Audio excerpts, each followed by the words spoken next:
από την Μικρασιατική καταστροφή και μετά, από το 1922 μέχρι το 1963-64, αν εξαιρέσουμε τα Σεπτεμβριανά, οι σχέσεις ελληνικού κράτους με το τουρκικό κράτος, με την τουρκική δημοκρατία, ήταν καλές. Δεν μπορούμε να πούμε ότι είχαμε κρίση. Μετά τη Μικρασιατική καταστροφή έγινε μια προσπάθεια από την επαναστατική κυβέρνηση γονατά πλαστήρα να ενισχυθεί το μέτωπο της Θράκης. Γιατί? Διότι στην αναγωγή των Μουδανιών, η οποία υπεγράφει μετά την εκένωση της Μικρασίας από τον ελληνικό στρατό, όχι της Θράκης, της Μικρασίας, και η οποία υπεγράφει ερήμην της Ελλάδος, την υπογράψανε οι Κεμαλικοί με τους Αγγλογάλους και φωνάξαν μετά εμάς να την επικυρώσουμε, που αρχικά αυτοί που πήγανε, οι αξιωματικοί, Σαριγιάννης, Μαζαράκης, πήγε ο Πλαστήρας, δεν ξέρω αν πήγε ο Θονέος, μπορεί να κάνω και λάθος, είπαν δεν την υπογράφουμε, διότι ζητούσανε στην ανακοχή των Μουδανιών, μετά από μια μάχη, μετά από ένα πόλεμο, έχουμε ανακοχή. Η συνθήκη έρχεται μετά, έτσι. Ζητούσαν οι Τούρκοι και την Ανατολική Θράκη, η οποία ήταν υπό ελληνικό έλεγχο στρατιωτικό και δεν υπήρχε περίπτωση να την πάρουν. Δεν είχαν καμιά δυνατότητα να διεκπεραιώσουν έτσι εύκολα στρατεύματα από τη Μικρασία εκεί. Πρώτα και ο στρατός του σέρνονταν, έτσι. Μπορεί εμείς να φύγαμε, αυτό σέρνονταν ο στρατός μετά τον πόλεμο. Και από την άλλη μεριά, με 4 θωρηκτά, 8 αντιτορπιλικά, πώς θα περνάγανε αυτό, τους είχαν τσακίσει. Ο Κεμάλ δεν είχε ούτε βάρκα. Όμως ζήτησε την Ανατολική Θράκη και άρχισε να ζητάει και τη Δυτική Θράκη. Δηλαδή, έλεγε τώρα που έχω τους Έλληνες κάτω, που έχουν εγκαταλείψει τη Μικρασία, που έχουν υποστεί απώλειες, που ο πληθυσμός είναι στο έλεος μου, που οι σύμμαχοι με βοηθάνε, οι σύμμαχοι των Ελλήνων, έτσι, τίνουνε βίκο νους στις απαιτήσεις μου, γιατί να μην ζητήσω και τη Θεσσαλία. Αλλά ζητήσω ό,τι θέλω. Και ζητάνε και τη Δυτική Θράκη. Αυτές οι απαιτήσεις των Τούρκων επαναλήφθηκαν στις παραμονές όταν ξέσπασε ο Δεύτερος Παγκόσμιος Πόλεμος και κατά τη διάρκεια του Δεύτερου Παγκοσμίου Πολέμου. Και κατά τη διάρκεια του Δεύτερου Παγκοσμίου Πολέμου τα ζητούσαν αυτά ο Ινωνού ή ο Σαρατσίογλου και οι Εγγλέζοι, ο Τσόρτσιλ, ευχαρίστως τα συζητούσε. Ο Τσόρτσιλ ευχαρίστως τα συζητούσε. Δεν τον ενδιέφερε. Να μην του στεναχωρήσουν την Τουρκία του. Έτσι. Και θα δούμε τώρα. Όπως λοιπόν καταλαβαίνετε, αγαπητοί φίλοι, υπήρχε το πρόβλημα να σωθεί και η Δυτική Θράκη. Εκεί τότε η επαναστατική κυβέρνηση οργάνωσε τον κατεστραμμένο, τον ηττημένο, ένα στρατό που είχε φύγει τουλάχιστον μισό σαμπουλούκι. Μικρασία αφήσαμε 25.000 νεκρούς, 25.000 τραυματίες, γκροσομόντο. 25.000 με 30.000 εχμαλώτους. Εχμαλώτους. Και κάπου 25.000 αγνοούμενους. Αυτό ήταν πρωτοφανές, δηλαδή, μια στρατιά 200.000 ανθρώπων να χάσει τους μισούς. Να χάσει τους μισούς. Μιλάμε το κάτι άλλο. Το χώρια ο κόσμος, έτσι, πώς, τι, πού και τα λοιπά. Τουλάχιστον 500.000 Έλληνες ελληνικής καταγωγής, άνθρωποι στη Μικρασία, άφησαν τα κόκαλά τους στη Μικρασία. Τότε. Λοιπόν, πάμε παρακάτω. Και μέσα σε 6 μήνες, ο Πλαστήρας, ο Πάγκαλος, ο Κονδύλης, δηλαδή οι δημοκρατικοί αξιωματικοί, αυτοί που ήταν στη γωνία, επαναδιοργανώνουν τη στρατιά του Εύρου με 12 μεραρχίες και όταν τους είπε ο Βενιζέλος ότι ξέρετε κάτι, δεν μπορώ να συνεχίσω με τους Τούρκους να συνομιλώ. Ο Βενιζέλος στη Λοζάνη έκανε πολλές υποχωρήσεις, πάρα πολλές υποχωρήσεις. Γι' αυτό και η επαναστατική κυβέρνηση ο Πάγκαλος είπε τι γίνεται τελικά.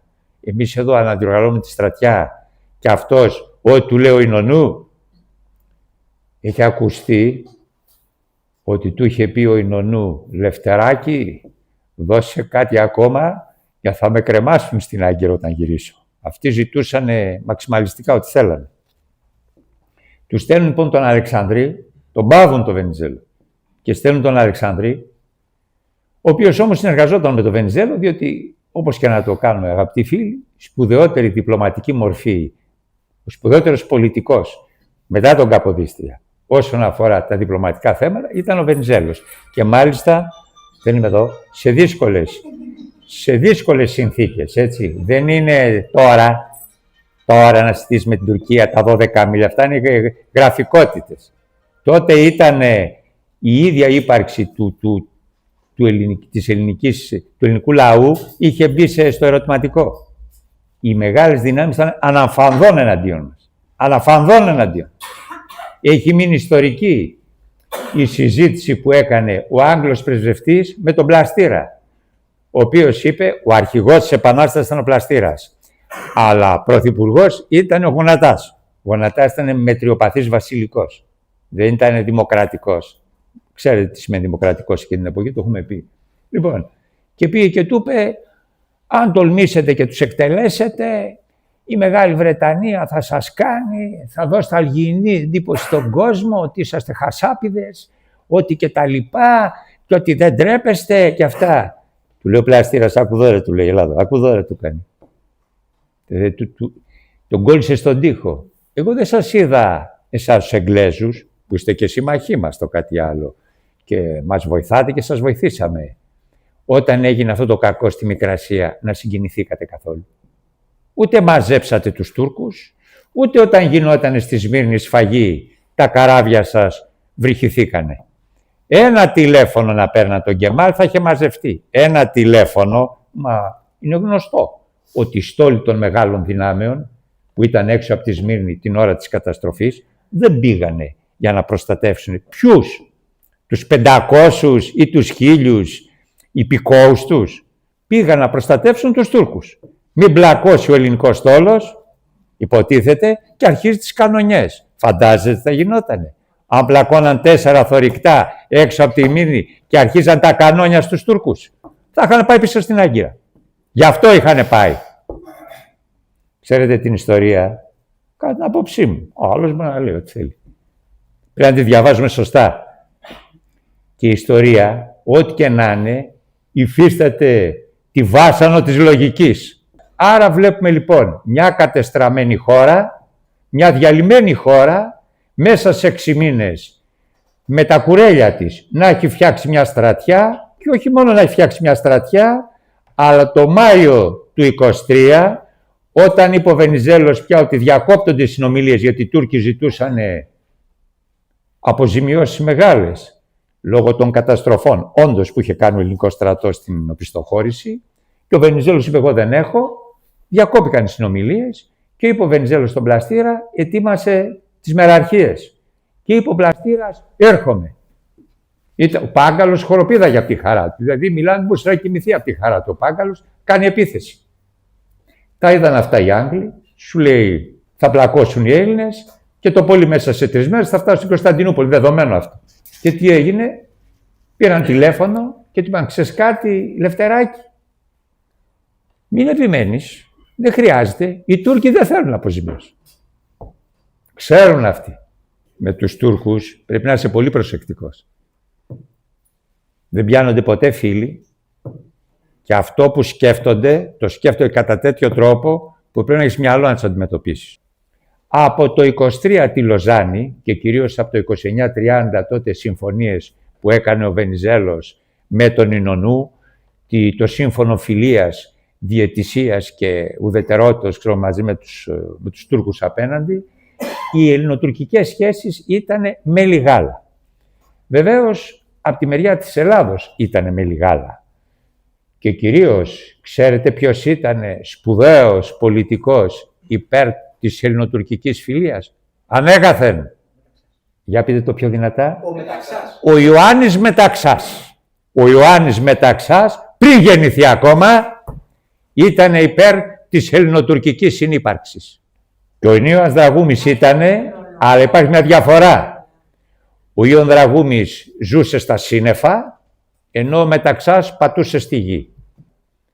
Όταν έγινε η Επανάσταση το 22 και ήρθε η στρατιά από τη Μικρασία αυτή που ήρθε, ο πολιτικός καθοδηγητής των στρατιωτικών που ήρθαν από τη Μικρασία, καταλάβαινε ο Πλαστήρας. Ο Γονατάς καταλαβαίνανε. Ήταν ο Παπανδρέου. Αυτός έλεγε τι θα κάνω. Και δεν τον είχαν άχτη. Δεν τους θέλανε.